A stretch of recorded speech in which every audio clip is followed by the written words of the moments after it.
Next है control limits for R chart. ठीक है, in this lecture we will construct the X bar and R chart based on the control limits. तो अभी पिछले lecture में हमने कंट्रोल लिमिट्स निकाली थी एक्स बार के लिए यानी मीन के लिए। अब हम निकालेंगे control limits for R chart. ठीक है, अब आर चार्ट के लिए हम जो है कंट्रोल लिमिट्स फाइंड आउट करेंगे। ठीक है, अब आर चार्ट किस लिए कंस्ट्रक्ट करते हैं, मैंने आपको कहा for controlling the variation in the dispersion यानी कि वेरिएबिलिटी ऑफ द प्रोडक्ट। तो procedure for constructing the R chart is very much similar to the X bar chart. सिर्फ इसमें क्या स्टेप्स आपने इन्वॉल्व करने हैं कि आपने आर के लिए रेंज निकालनी है, फिर आर का मीन निकालना है और फिर उसकी लिमिट सेट करनी है। ठीक है, पिछले लेक्चर में हमने जो किया है वो एक्स बार के लिए किया है, अब हम कर रहे हैं आर के लिए। तो आर के लिए भी बिल्कुल सिमिलर पैटर्न पे हम करेंगे। The procedure is same for constructing the R chart. ठीक है, that is very much similar to the X bar की। सबसे पहले हम आर निकालेंगे यानी कि हम कंप्यूट करेंगे रेंज। आर मीन्स रेंज, तो रेंज कंप्यूट करेंगे यानी कि हम आर आई फाइंड आउट करेंगे जो है हमारा maximum of x J minus minimum of, अगर आप इसको एक्स आई जे ले रहे हैं तो मिनिमम ऑफ एक्स आई जे।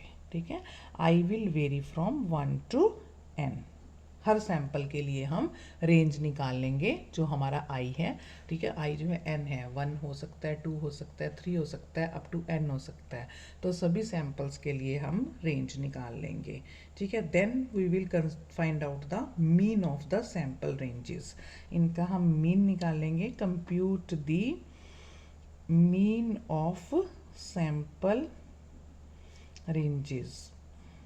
ठीक है, मीन निकालेंगे तो क्या होगा, R bar is equal to 1/k summation I going 1 to k R I. ठीक है, जितनी भी आपके पास आर की रेंजेस आ जाएंगी उनको आप वेरी करोगे और फिर इसकी वैल्यू। अब मान लो आपने ऐसे निकाला भाई, पहले के लिए आपके पास R1 है, फिर R2 है, ये मतलब हुआ ना, फिर RK है। जब मीन भी निकल जाएगा, पहले आपने आर निकाला फिर मीन निकाला। ठीक है, mean of the sample ranges आपने निकाल लिया।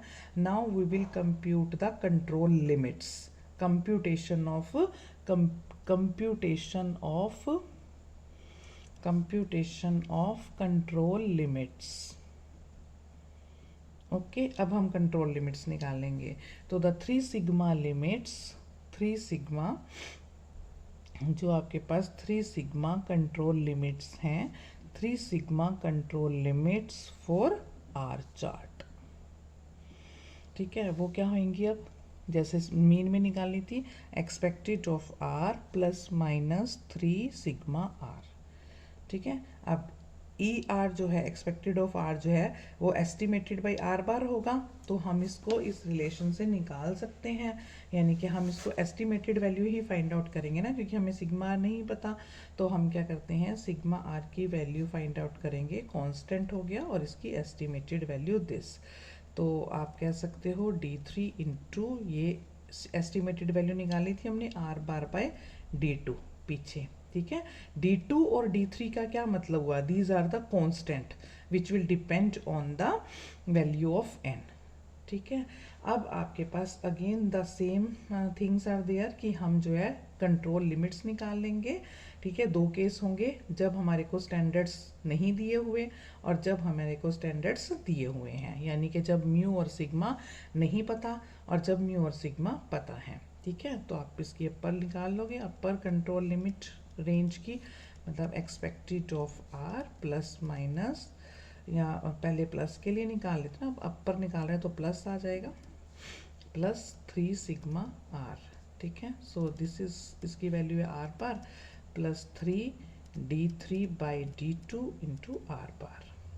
ठीक है, अब आप इसको अगर आर बार को कॉमन निकालते हो, 1 plus 3 D3 by D2 are बार। इस फैक्टर को आप कैपिटल D4 भी कर सकते हो। ठीक है, तो आपके पास जो ये वैल्यू आएगी, this is equal to D4 R bar. ठीक है।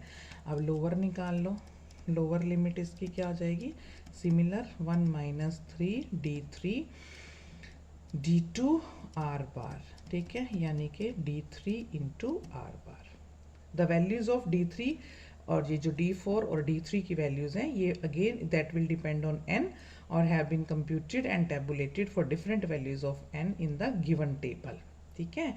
लेकिन अब ये था जब नोन नहीं है, जब म्यू और सिग्मा हमें नहीं पता तब, ठीक है। और CL आपके पास पता ही है, कंट्रोल लिमिट आपके पास सॉरी आर बार हो जाएगा उसका मीन, मतलब वो किसके इक्वल होता है, एक्सपेक्टेड ऑफ आर के, जो आपके पास सेंट्रल लाइन होती है, ठीक है। अब दूसरा केस आप लोगे कि अगर सिग्मा नोन है, अगर सिग्मा हमें पता है, ठीक है, व्हेन सिग्मा इज नोन, जब हमें सिग्मा पता है, ठीक है, म्यू और मतलब इसकी वैल्यू पता है, तो आप कैसे कहते हैं, अपर कंट्रोल लिमिट रेंज की क्या बन जाएगी, expected of R plus 3 sigma R, यानी कि ये बन जाएगी d2 sigma plus 3d3 sigma, ठीक है। तो इसको आपके पास एक इक्वल क्या बन जाएगा, d2 प्लस 3d3 सिग्मा, ठीक है। ये तो इसको हम बोलते हैं d2 सिग्मा। इसी तरह से हम लोअर कंट्रोल लिमिट निकाल लेंगे आर की, expected of R minus 3 sigma R, so this will be equal to d2 sigma minus 3 d3 sigma is equal to d2 minus 3 d3 sigma, this will be equal to d1 sigma, ठीक है। और आपके पास जो central line है वो आपके पास आ जाएगी expected of R is equal to R bar, ठीक है।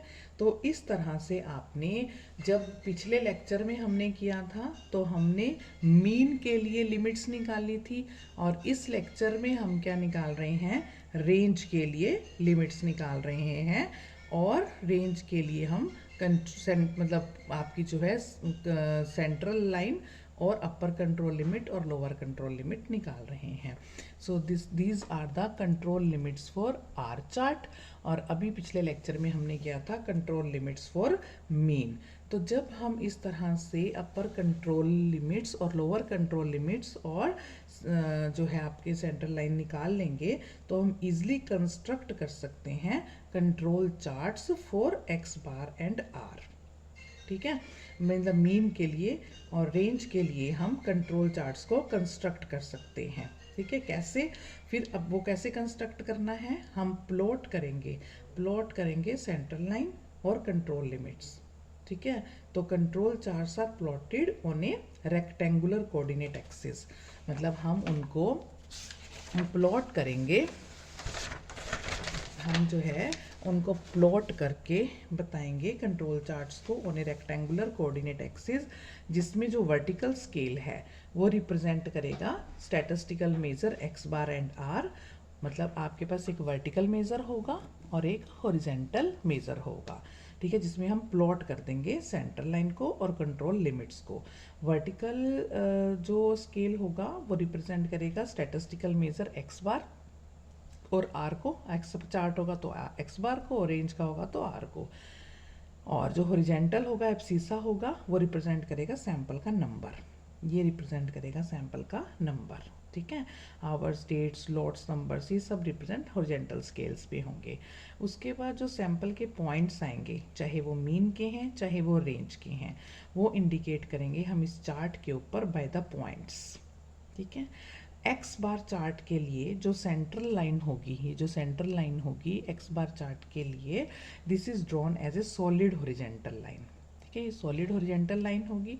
और जो अपर कंट्रोल लिमिट और लोअर कंट्रोल लिमिट्स होंगी वो डॉटेड में आएंगी, मतलब अपर भी और जो लोअर भी वो डॉटेड में आएंगी अकॉर्डिंग टू द पॉइंट्स, जो कंप्यूटेड वैल्यू लगाएंगे उसके अकॉर्डिंग, ठीक है। सिमिलरली आर चार्ट के लिए जो सेंट्रल लाइन होगी वो हॉरिजेंटल, आर चार्ट के लिए जो सेंट्रल लाइन होगी वो सॉलिड होगी और जो अपर कंट्रोल लाइन और वो दोनों डॉटेड होंगी, ठीक है। तो ये सारे आपने इसके वैल्यूज़ को इस तरह से प्लॉट करना है, अपर कंट्रोल लिमिट को, लोअर कंट्रोल लिमिट को, और सेंट्रल जो आपके पास लाइन है सेंट्रल लाइन को। ठीक है। जितने भी इस तरह से कंस्ट्रक्ट करके फिर इसकी इंटरप्रिटेशन कैसे करनी है वो हम नेक्स्ट उसमें देखेंगे लेक्चर में, कि how we can interpret this control chart. अगर ये मीन का है तो इसको कैसे इंटरप्रेट करना है, अगर ये रेंज का है तो उसको कैसे इंटरप्रेट करना है, वो इंटरप्रिटेशन में करेंगे कंट्रोल चार्ट्स की। ठीक है। यहाँ तक तो है कंस्ट्रक्शन की, कैसे कंस्ट्रक्ट करना है। ठीक है। अब इसकी कंस्ट्रक्शन में जो रिमार्क्स दिए हुए हैं after the construction of control charts, जो रिमार्क्स हैं एक्स बार और आर चार्ट पे, वो आपने सारे पढ़ने हैं on page 1.13 of the book fundamental of applied statistics. ठीक है। तो इस तरह से आप कंस्ट्रक्ट कर सकते हैं। नेक्स्ट लेक्चर में हम करेंगे हमारा जो है criteria for detecting lack of control. अगर कहीं कोई कंट्रोलिंग में लैकिंग रह गई है एक्स बार और आर चार्ट में, या फिर हम ये भी देखेंगे कि कैसे इंटरप्रिटेशन करनी है एक्स बार और आर चार्ट की, किस तरह से उसे इंटरप्रेट करना है। ठीक है। वो हम नेक्स्ट लेक्चर में करेंगे।